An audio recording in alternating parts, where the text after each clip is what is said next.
মহিলা মাদ্রাসার আবাসিক ব্যবস্থাপনা নিয়ে প্রায় বিতর্ক তৈরি হয়। এ ব্যাপারে আপনার দৃষ্টিভঙ্গি জানতে চাই। আবাসিক মহিলা মাদ্রাসা সম্পর্কে আপনার সার্বিক অভিমত কী? আমাদের বোনদের দিন শেখার অধিকার আছে, প্রয়োজন আছে। বিশেষ করে মায়েরা তারা আগামীর প্রজন্মকে গড়ে তোলেন এবং আমাদের শিশুদের সবচেয়ে বড় এবং প্রথম শিক্ষক হলেন মায়েরা। অতএব তাদের মধ্যে দিনী চেতনা জাগ্রত করবার জন্য নানামুখী দাওয়াতি আয়োজন আমাদের নিতে হবে, দাওয়াতি উদ্যোগ আমাদের নিতে হবে।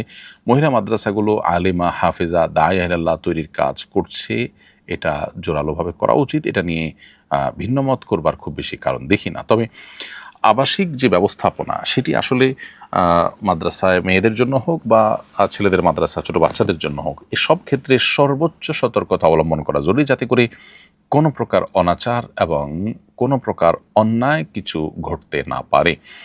সেটি যদি যথাযথভাবে সম্পাদন করা না যায়, বরং সেটা যদি অনাচারের আপনার পরিমাণ বাড়তে থাকে, তাহলে সেক্ষেত্রে সেটা তো জায়েজ হবে না। নিজের সন্তানকে কেউ দেওয়ার আগে অবশ্যই আবাসিক যদি দিতে হয়, তাহলে সেক্ষেত্রে আবাসিক ব্যবস্থাপনা, সেখানে সিসি ক্যামেরা আছে কিনা, যথেষ্ট মনিটরিং আছে কিনা, শরিয়ার প্রতিপালন যথাযথভাবে হয় কিনা এবং দায়িত্বশীলরা সর্বোচ্চ সতর্ক কিনা, বিষয়গুলো দেখা তাদের কর্তব্য। আর যারা দায়িত্বশীল আছেন, যারা মাদ্রাসাগুলোর পরিচালনার সাথে ব্যবস্থাপনার সাথে জড়িত আছেন, তাদের কর্তব্য হলো এই মাদ্রাসাগুলোকে সকল প্রকার বিতর্কের ঊর্ধ্বে রাখা এবং তুলে ধরা। এগুলো যদি করা যায় তাহলে এটা অবশ্যই প্রশংসনীয়। আর যদি সেগুলো তারা যথাযথভাবে করতে না পারেন, তাহলে তো ভালো কাজ করতে গিয়ে তারা বরং গুনাহের কাজে লিপ্ত হওয়ার আশঙ্কাও রয়েছে। আমি প্রথমবারের মতো হজে যাচ্ছি। জনৈক ব্যক্তি বললেন, আরাফার ময়দানে পাথরে নিজের নাম লিখে আসতে, তাহলে নাকি পরকালে নাজাত পেতে সহজ হবে। এর সত্যতা জানতে চাই। প্রিয় দর্শক, আরাফার ময়দানে উপস্থিত হওয়া এটা হজের মূল এবং প্রধান অংশ। নবী সাল্লাল্লাহু আলাইহি ওয়াসাল্লাম বলেছেন, আল হাজ্জু আরাফা, হজই হলো আরাফায় অবস্থান। কিন্তু আপনি যেটি বললেন যে আরাফায় একজন হাজি গিয়ে পাথরে নিজের নাম লিখবেন, তাহলে সেক্ষেত্রে আখিরাতের নাজাত হবে, এটি সম্পূর্ণ ভিত্তিহীন একটি কথা। এ কথার কোনো ভিত্তি কোরআন বা সুন্নাহর কোথাও নেই। বিধায় এ ধরনের বিশ্বাস রেখে যদি কেউ এই কাজ করেন, তাহলে সেটা বিদআতে পরিগণিত হবে এবং এর ফলে সওয়াবের পরিবর্তে বরং আরও গুনাহ হবে। ইসলামে মন গড়া বা কুসংস্কারাচ্ছন্ন বিশ্বাসে বিশ্বাসী হয়ে বা ভুল বিশ্বাসে বিশ্বাসী হয়ে এরকম কোনো কাজ করবার কোনো সুযোগ আমাদের জন্য নেই। এরপরে প্রশ্ন হলো, মিরাজ বন্টনের পূর্বে যৌথ সম্পদের উপর কি ওয়ারিসদের জাকাত দিতে হবে?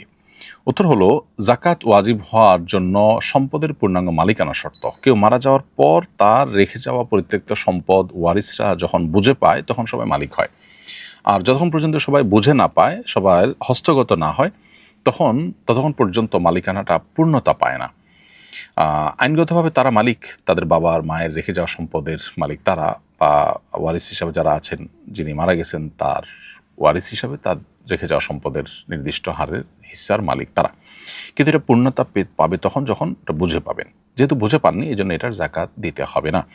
তবে যদি দীর্ঘদিন পর্যন্ত এভাবে ফেলে রাখা হয়, অথচ বুঝে পেতে কোনো অসুবিধা নাই তাদের, তারা চাইলেই ভাগযোগ করে নিতে পারেন কিন্তু নিচ্ছেন না, ঝুলিয়ে রাখছেন, তাহলে সেক্ষেত্রে পাকিস্তানের বানুরি টাউনের ওলামা ইকরামের ফতোয়ার আলোকে এই যৌথ টাকাটার উপরে জাকাত দিতে হবে। ওয়ারিসরা আনুপাতিক হারে যার যতটুকু হিস্সার মালিক তিনি ততটুকু, অন্যান্য সম্পদের সাথে এটা মিলিয়ে যদি জাকাত যোগ্য হয়, তাহলে সেক্ষেত্রে তিনি জাকাত দিয়ে যেতে হবে। যদিও এক্ষেত্রে অন্যদের ভিন্ন মতো আছে। কারণ হলো, হস্তান্তর প্রক্রিয়া পূর্ণতা পায়নি এবং হস্তগত হয়ে মালিকানাটা পরিপূর্ণতা অর্জন করেনি, সেজন্য আপনার এক ভিন্ন দৃষ্টিকোণ থেকে এটির পর জাকাত আসে না। কিন্তু জাকাত দেওয়াটাই হলো অধিকতর নিরাপদ। বিশেষ করে আজকাল বছরকে বছর এভাবে যৌথ সম্পদ ফেলে রাখা হয় কোনো বিশেষ কারণ ছাড়া। এমনিতেই কোনো মানুষের মৃত্যুর পর যত দ্রুততার সাথে সম্ভব তার সম্পদ বন্টন করে নেওয়া এবং ওয়ারিসদের মধ্যে ভাগযোগ করাটা এটা আমাদের কর্তব্যের অংশ। এরপরে প্রশ্ন হলো, বজ্রপাত হওয়ার সময় করণীয় কি? এ সময় করণীয় বিশেষ কোনো আমল আছে কি? বজ্রপাতে প্রায় সময় আমরা শুনতে পাই অনেক মানুষের প্রাণহানি ঘটে, অনেক বিপদের কথা আমরা শুনতে পাই, অনেক দুর্ঘটনার কথা আমরা শুনতে পাই। বজ্রপাতের সময় একজন ইমানদারের দুটি করণীয় কথা আমরা বলবো। প্রথম করণীয় হলো সর্বোচ্চ সতর্ক থাকা, যাতে করে তিনি কোনো বিপদের মুখোমুখি না হন, আকস্মিক মৃত্যুর মুখোমুখি যেন না হন। সেজন্য এ বিষয়ে যারা এক্সপার্ট এবং অভিজ্ঞ আছেন, বিভিন্ন গবেষণার আলোকে যারা এ বিষয়ে যে সমস্ত নিরাপত্তা বিষয়ক পরামর্শ দিয়েছেন, টিপস দিয়েছেন, সেগুলোকে মেনে চলা একজন ইমানদারের কর্তব্য। কারণ আল্লাহ তাআলা বলেছেন, ওয়ালা তুলকু বিআইদিকুম ইলা তাহলুকা, তোমরা নিজেদেরকে ধ্বংসের দিকে ঠেলে দিও না। এজন্য আমাদেরকে আত্মরক্ষার জন্য চেষ্টা করতে হবে। বাসা বাড়িতে থাকলে আমরা যেন জানালা, দরজা ইত্যাদি ধরে না থাকি, বারান্দায় যেন না যাই, টেপে পানি দিয়ে আপনার থালা বাসন ধোয়া বা অন্য কোনো গৃহস্থলী কাজে যেন আমরা টেপে যেন আমরা না থাকি, অর্থাৎ ধাতব কোনো কিছুর স্পর্শে, পানির স্পর্শে যেন আমরা না থাকি, এবং মোবাইল ইত্যাদি চার্জরত অবস্থায় যেন হাতে না থাকে, এই বিষয়গুলোতে তারা আমাদেরকে বিশেষভাবে সতর্ক করে থাকেন। এগুলো আমাদেরকে মেনে চলতে হবে। বাসা বাইরে থাকলে আমাদেরকে তারা পরামর্শ দিয়ে থাকেন আমরা যেন বাসা বাইরে গেলে বাইরে থাকলে কোনো গাছের নিচে বা বিদ্যুতের খুঁটির নিচে যেন আমরা আশ্রয় না নিই, বরং আমরা যেন আপনার নদীতে থাকলে, পুকুরে থাকলে দ্রুততার সাথে যেন আমরা উঠে যাই এবং ধাতব কোনো বস্তুর থেকে যেন আমরা দূরে থাকি। আর সাধারণ অবস্থায় থাকলে যদি কোথাও ছাদের নিচে বা গাড়িতে আশ্রয় নেওয়ার সুযোগ থাকে সেটি নেওয়া, আর যদি না নেওয়ার সুযোগ থাকে তাহলে সেক্ষেত্রে বসে গিয়ে কানে আঙ্গুল দিয়ে থাকার জন্য তারা পরামর্শ দিয়ে থাকেন। তো এই জাতীয় যে সমস্ত পরামর্শগুলো দিয়ে থাকেন সংশ্লিষ্ট বিষয় এক্সপার্টরা, সেগুলো মেনে চলতে হবে নিজেকে রক্ষা করবার প্রয়োজনে।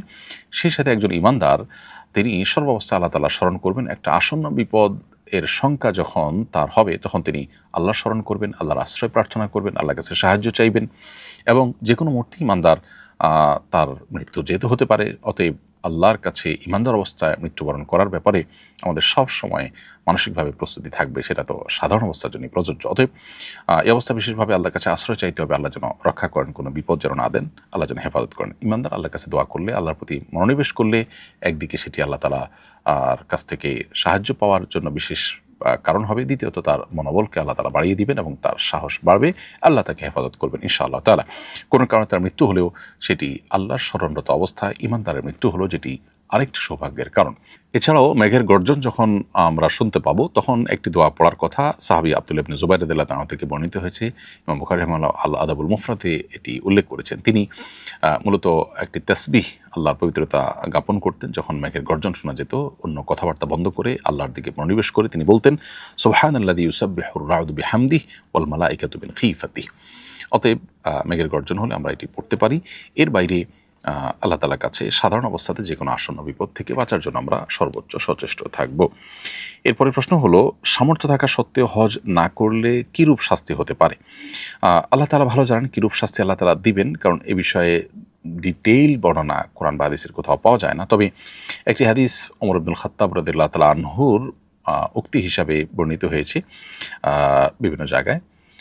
সেখানে আমরা দেখতে পাই যে যে ব্যক্তি হজ করার সামর্থ্য থাকা সত্ত্বেও হজ করলো না, সে ইহুদি হয়ে কিংবা খ্রিস্টান হয়ে যে কোনোভাবে মৃত্যুবরণ করুক না কেন, এটা সমান। অর্থাৎ এটা হজকে অস্বীকার করার নামান্তর। হজ ফরজ হওয়ার পরও, সামর্থ্য থাকার পরও যদি সে হজ না করে, তাহলে তার মৃত্যুটা এটা অমুসলিমের মৃত্যুর সাথে তার পার্থক্য হয় না। এটা এক ধরনের সতর্কীকরণ। এর মাধ্যমে অবশ্য লোকটা ইমান থেকে খারিজ হয়ে যায়, সেটি সাব্যস্ত হয়েছে বলে কোনো মুহাদ্দিস, কোনো আলিম অবশ্যই ব্যাখ্যায় বলেননি।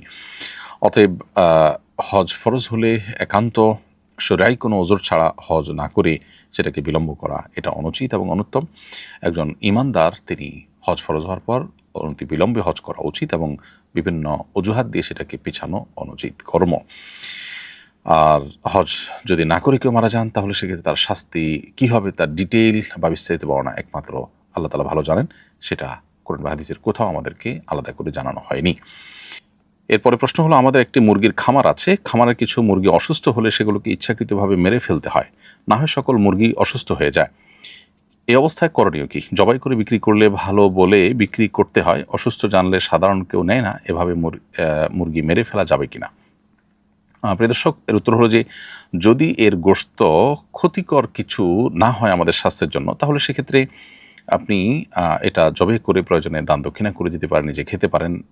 কোনো আপনার সুনির্দিষ্ট কারণ ছাড়া মেরে ফেলে নষ্ট করা এক তো সম্পদের অপচয় এবং নষ্টের শামিল। দ্বিতীয়ত এটি অবশ্যই একটি অন্যায় কাজ হিসাবে বিবেচিত হবে কোনো প্রয়োজন ছাড়া আপনি এটি যদি করতে হয়। আর যদি এর গোশত ক্ষতিকর, কেউ খেলে তার অসুখ হতে পারে এবং বিপদের কারণ হতে পারে, এটি আপনি জানেন, তাহলে সেক্ষেত্রে অবশ্যই মেরে ফেলার সুযোগ রয়েছে। তবে সেক্ষেত্রেও কষ্ট দিয়ে বা আযাব দিয়ে মারার মতো ব্যাপার যেন না ঘটে, সেটি আমাদেরকে খেয়ালে রাখতে হবে। এক ভিডিওতে দেখলাম গোসল করে বাথরুমে কাপড় রেখে আসলে জিনের কুনজর পড়ে, এটা কতটুকু সত্য? প্রিয় দর্শক, এরকম কোনো কথা কোরআন বা হাদিসের কোথাও আছে বলে আমাদের জানা নেই যে বাথরুমে কাপড় রেখে আসলে জিনের কুনজর পড়ে। এরকম কথা কোরআন সুন্নাহর কোথাও বর্ণিত আছে বলে আমাদের জানা নেই।